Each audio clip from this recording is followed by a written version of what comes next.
Ella Flagg Young was born in Buffalo, New York in 1845. Her mother felt that she was too delicate of a child to attend school, so she was kept at home. This didn't stop Ella. By the time she was 9 years old, she had already taught herself how to read and write. About a year later, when she was 10 years old, she was able to attend school, where she found that she did well in math and science and was an avid reader.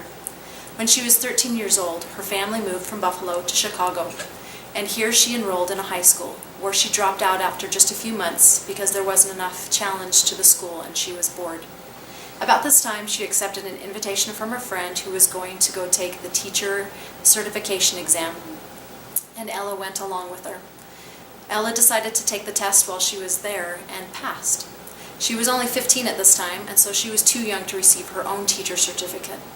But she did accept the opportunity to be able to attend the Chicago Normal School, where she graduated in 1862.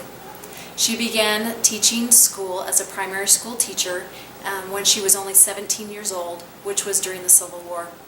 She taught in this position for a year before she was promoted to be a head assistant in the same school where she dropped out as a teenager. She was the head assistant for 2 years, and then at 20 years old, she accepted the position as the first principal of a new practice teaching school. She held this position for 6 years. Over the years after that, she had several role changes where she taught high school math, and she was also the principal of a couple of different elementary schools. In 1887, she was appointed as the assistant superintendent, which was a newly created position in the Chicago school system. She held this position for 12 years. She felt it was important that teachers have more say in the education system, and so she believed that their experiences were valuable to the decisions that were being made in the administration. Because of the things that she was doing as the assistant superintendent, she was appointed to the State School Board of Education in 1889. In 1899, she finally resigned from the assistant superintendent position because she disagreed with the superintendent over several issues.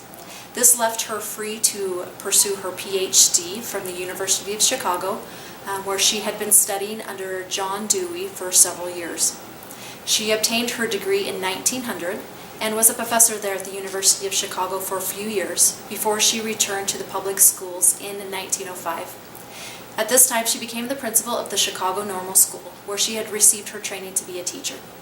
She believed that the training that future teachers were receiving at that time was inadequate. So she restructured the curriculum. She wanted to have their instruction be a knowledgeable instruction, but also to be able to allow them to use their experiences to make them better teachers.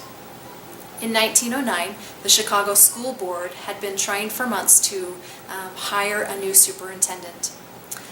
They probably surprised many people when they decided to hire 64-year-old Ella Flagg Young.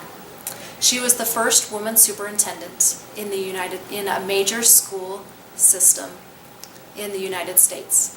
Chicago was the second largest school system in the U.S. at that time. She served for 6 years as the superintendent.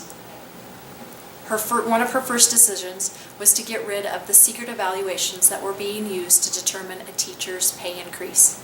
She also asked for a higher pay rate for the teachers. She felt that what they were doing was important and that they needed to be paid well.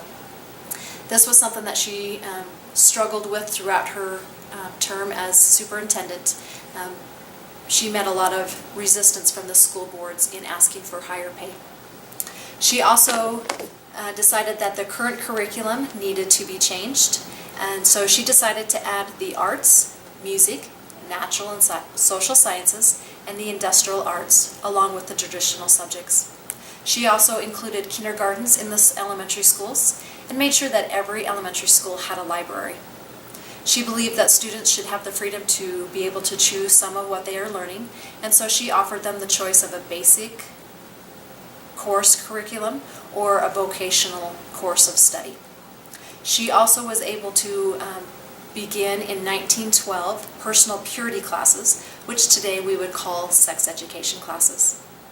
She wanted her administration to be a democratic, efficient administration.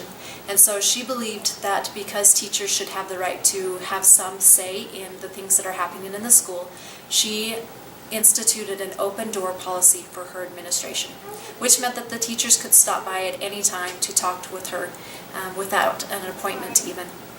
She felt that teachers do best when they take part in the decision-making process of the schools. So she created councils with teachers and administrations, or teachers to be able to share their views with the school boards. Because of this, she was able to decentralize the administration functions in her office because she delegated more authority to the school level. The principals, because of this, needed to be able to know and understand the curriculum. Whereas before, principals were mostly just a desk job, taking care of the accounting and the paperwork. In 1915, she resigned from her superintendent position. I believe her influence can still be seen in today's schools because we still have kindergarten classes. We have sex education classes taught across the country.